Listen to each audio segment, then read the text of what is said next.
Mungkin ini tempelan ataupun titisan dari keluarga, khususnya dari leluhurnya, yang dimana beliau memiliki ilmu pamacan yang selalu bergerak apabila ada sesuatu hati yang berkaitan tidak diterima ataupun kesal, dia akan langsung layaknya seperti macan.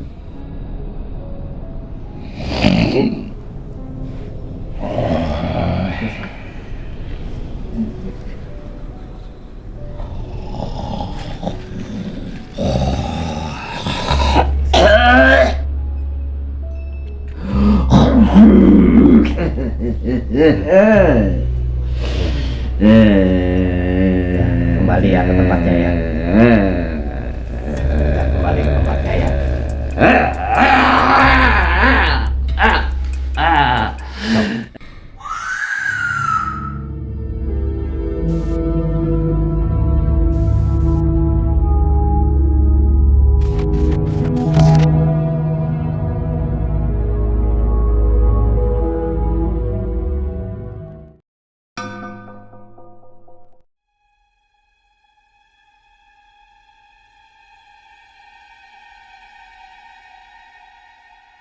Pemirsa, hari ini saya kedatangan tamu dari asal Ciamis dan Tasik. asal Tasik ya, datang ke studio untuk bersilaturahmi.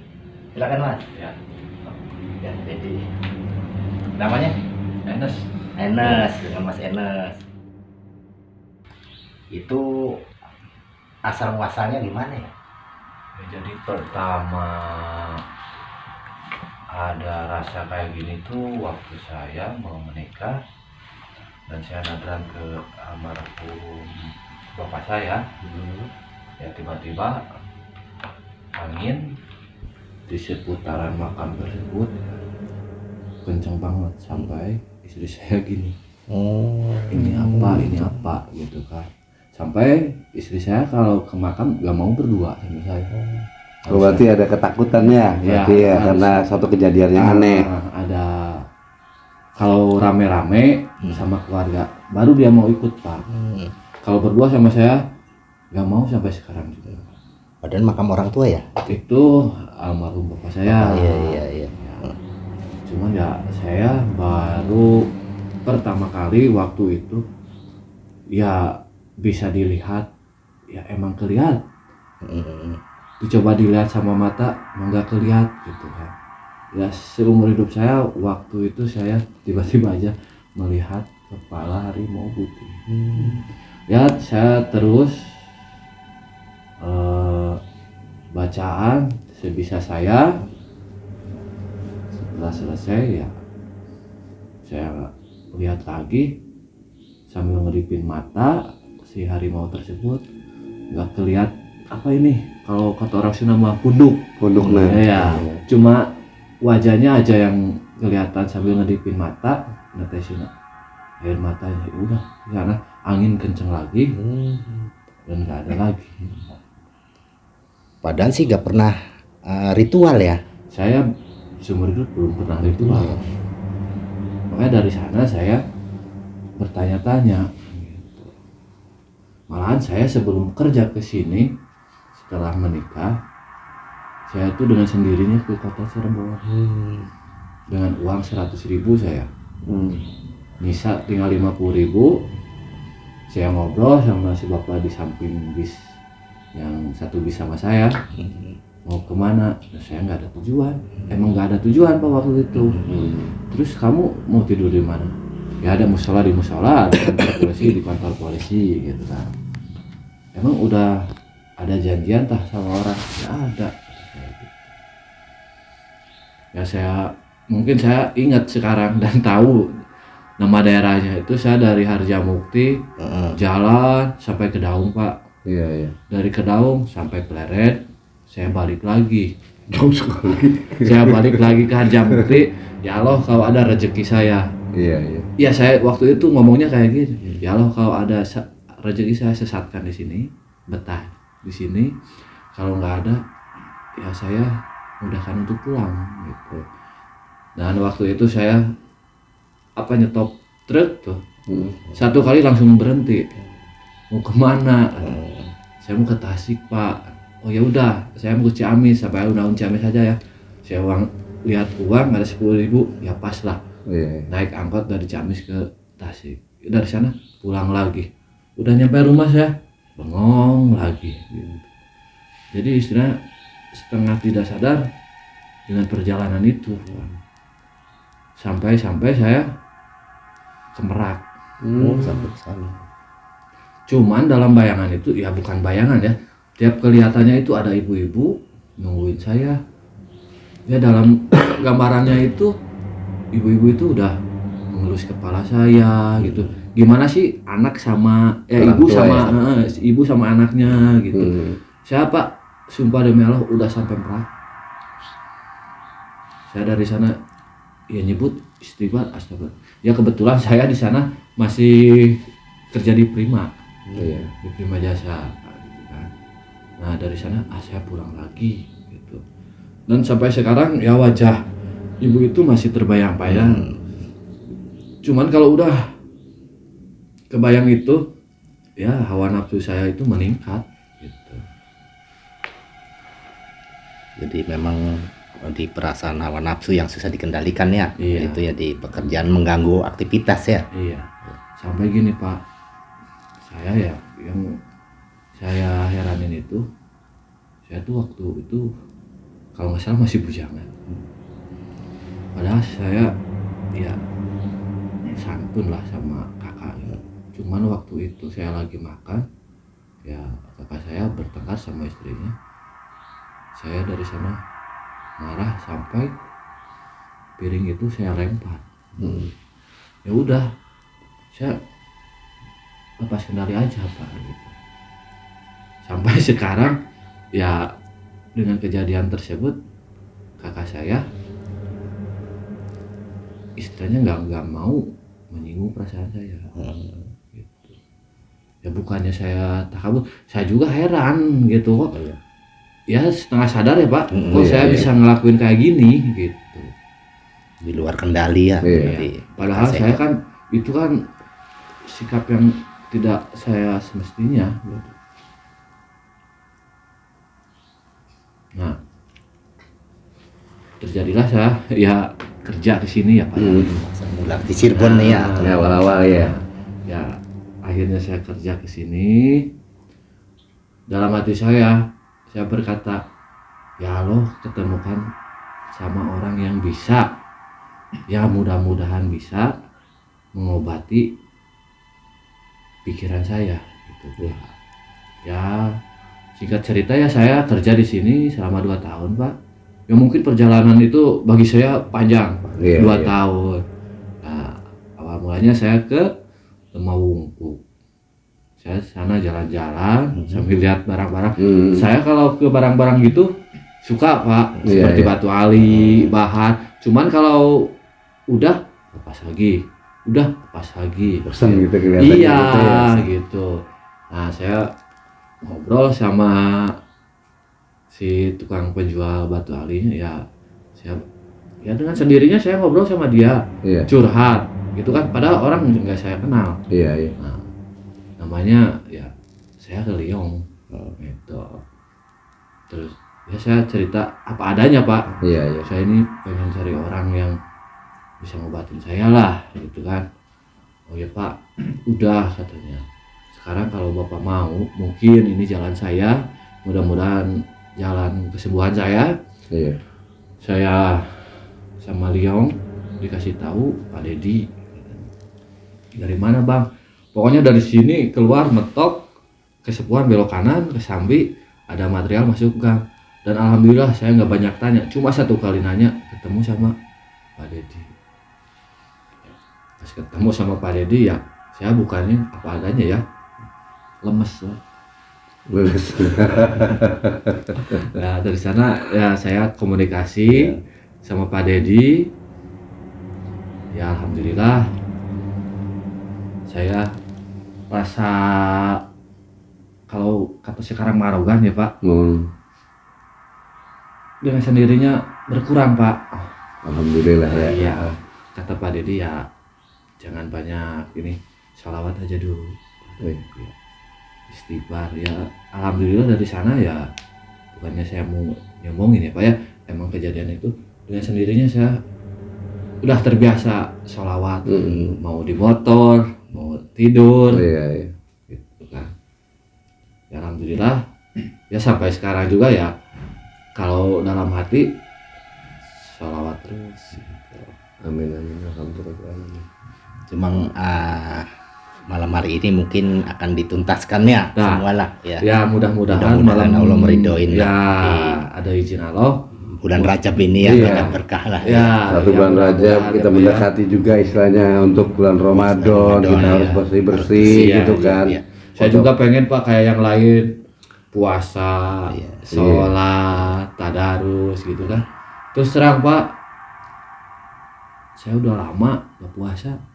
Saya pengen kayak yang lain gitu Amin, kan. amin, amin. Cuman kan ya apa ya? Kalau niat sih udah ada. Iya. Cuma Cuman ada aja halangan-halangan ada aja gitu ya. gitu. Hati tuh Kalau saya gitu Pak, tuh. kalau nahan lapar bisa. Iya. Nahan kopi hitam nggak bisa saya. Itu kendalanya saya. Saya kalau bangun tidur, ya istri saya juga udah paham lagi ya. Pasti kopi hitam aja Kopi sajikan hitam ya. gitu. Malahan kalau makan saya jarang Pak. Paling ngerokok sama kopi aja ya. Kok kopi sampai bosan istri saya nawarin makan.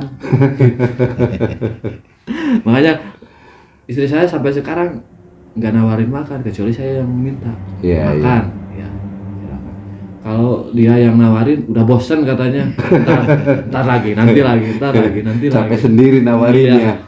kopi hitamnya jago, jadi satu hari Bisa habis satu renteng, satu Pak. renteng itu. Cuman saya tanpa disadari nih Pak ya, Itu ke warung biasa aja yang di Cirebon ya. Berapa kali ya di luar Berapa kali. Cuman abis dari Pak Dedi nih, tanpa saya sadari, saya pindah ke kopi yang Indo Cafe itu.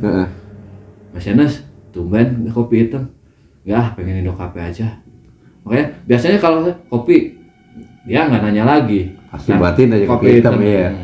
Kalau sekarang nanya, hitam apa Indo Cafe? Indo Cafe.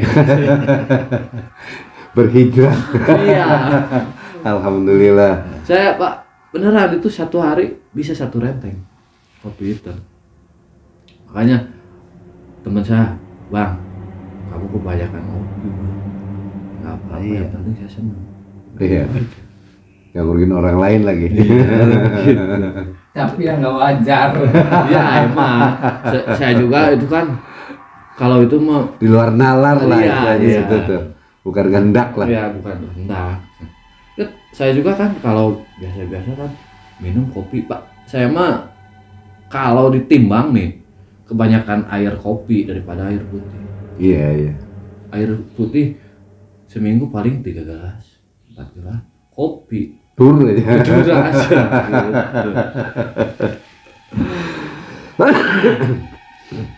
baik, udah jelas semua ya cerita awal sampai akhirnya. Mungkin kita ke season berikutnya akan terapi ya. Iya, siap. Nah, boleh disiapin Mas. Punten. Bismillahirrahmanirrahim. Allah Akbar. Iya. Jadi ini untuk mengikat hawa-hawa negatif. Saya syaratnya nggak aneh-aneh, cuma daun-daun yang ada di sekitar kita, yaitu daun kelor, daun Salam. bidara, sama apa satunya? Daun salam. Daun salam dimasukin ke air dan ada garam. Ini untuk mengikat supaya nggak bertebar kemana-mana dan nggak masuk lagi ke tubuh. Baca sholawat aja. Allahumma sholli ala Muhammad wa ala Muhammad.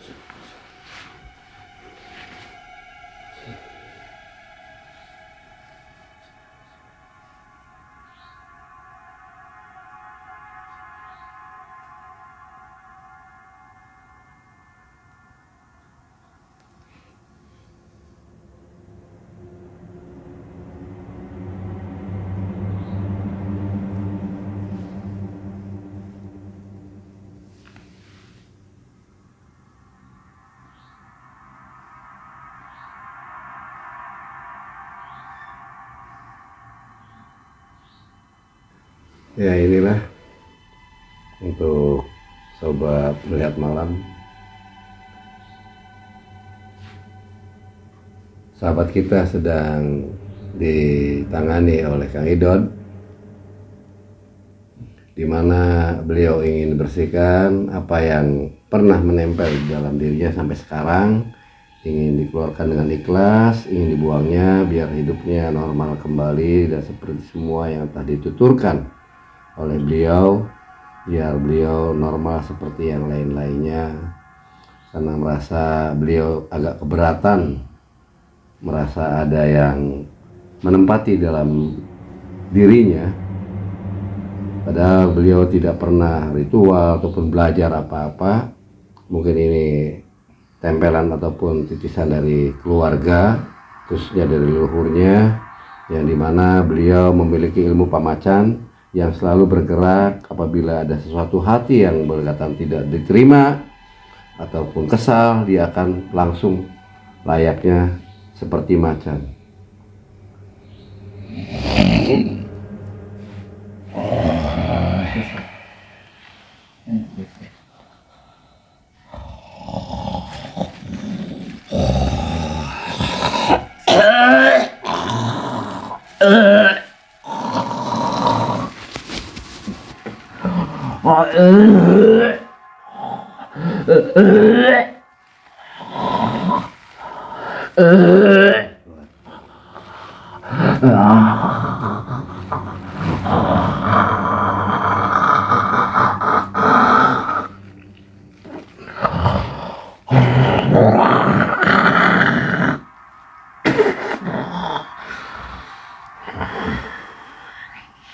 Biar keluar ya. Ayo. Tidak mengganggu ya. Tenangin pikiran. Mau turun di mana?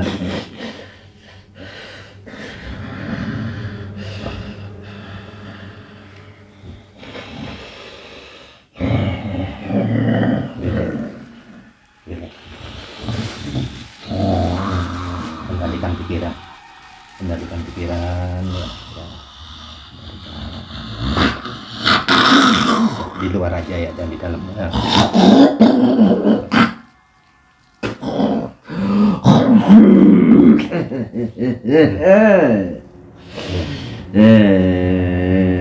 Kembali ya ke tempatnya ya. Kembali ke tempatnya ya.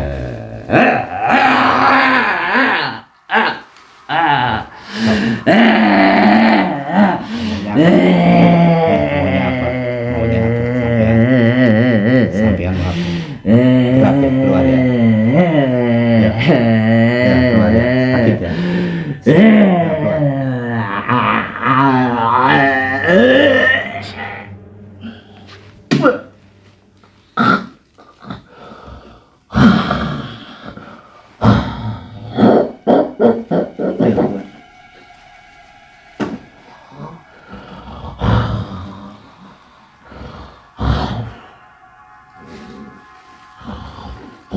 Ares, kendalikan pikiran Ares. Ares, kembalikan pikiran, harus kuat. Ayo, kendalikan pikiran ya. Kendalikan pikiran ya. Lawan, kendalikan.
Minum dulu.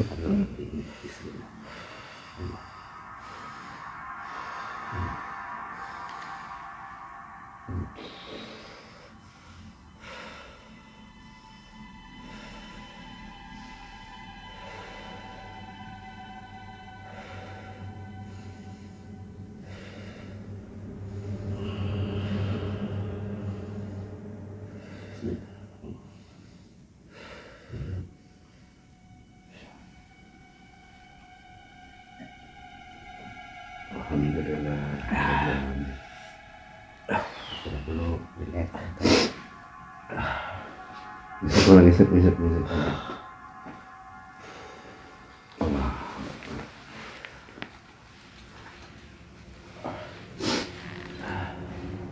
Tadi sobat lihat malam barusan dalam tubuhnya bereaksi ya, akhirnya secara bertahap ya, karena memang harus begitu ya keluarnya sih melalui proses-proses seperti itu. Alhamdulillah dengan ritual kita bersama-sama akhirnya dia terangkat. Untuk selanjutnya mudah-mudahan kita benahin semua apa yang bersarang di tubuhnya. Biasanya makhluk bawaan itu punya rumah, jadi kalau rumahnya itu belum diberesin dia akan masuk lagi. Nah, itulah nanti ritual yang kedua ya, karena posisi Kang Aris ini sedang masih kecapean, kita istirahat sejenak sambil ngobrol-ngobrol. Jadi begitulah kondisi-kondisi seseorang yang memang mempunyai kodam, di mana kodam itu mungkin ikut baik secara sengaja maupun tidak sengaja ya. Kalau secara sengaja kan mungkin melalui ritual-ritual tertentu lah. Nah ini masalahnya yang nggak sengaja itu biasanya ada yang titipan dari keturunan, atau memang dia pernah belajar silat ya mungkin ya, ada sisi dari situ. Secara tidak langsung itu sudah terjadi simbol lah, Ada simpulnya. simbol persekutuan lah.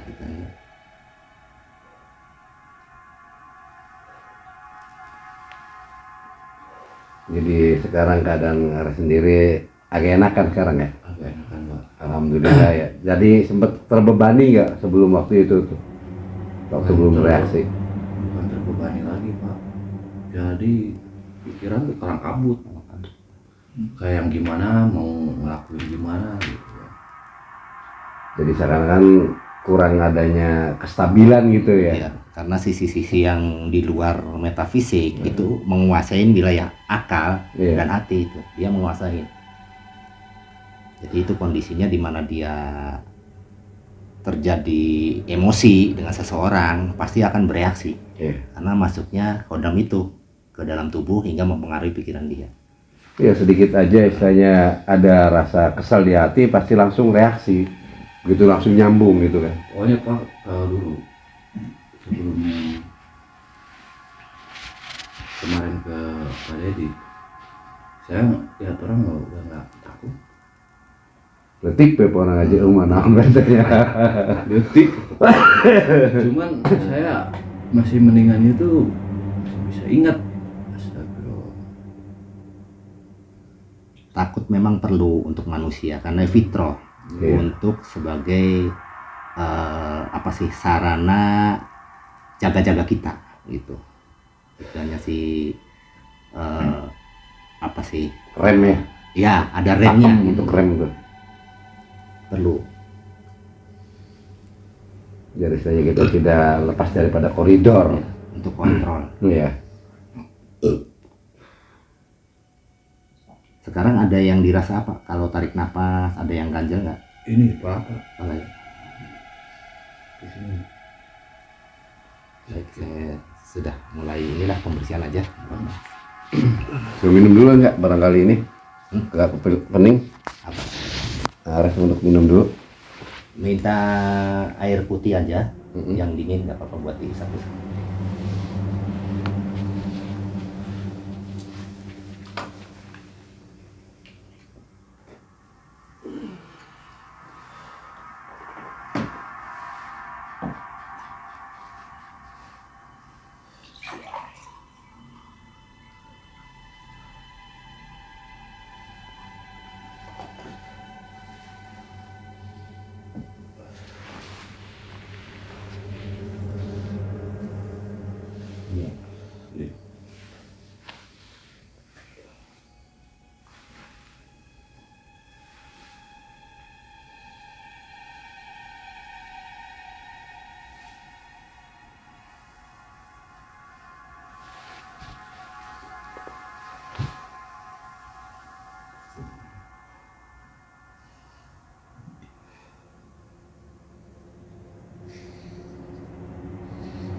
Ya.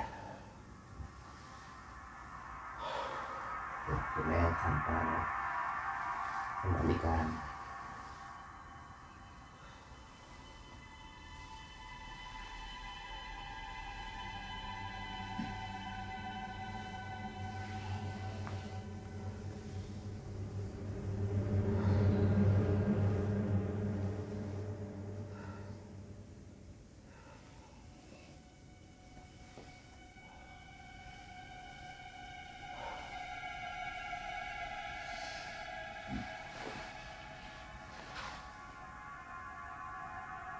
Lihat enak.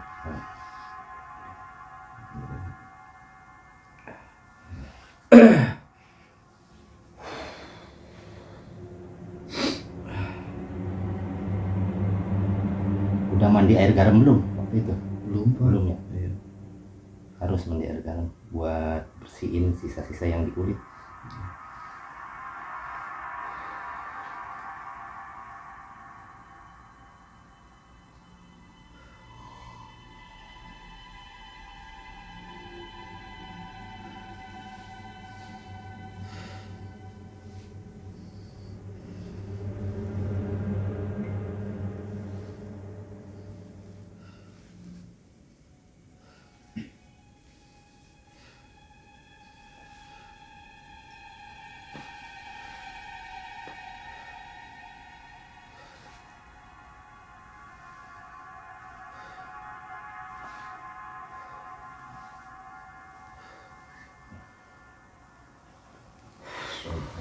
Ya, cukup.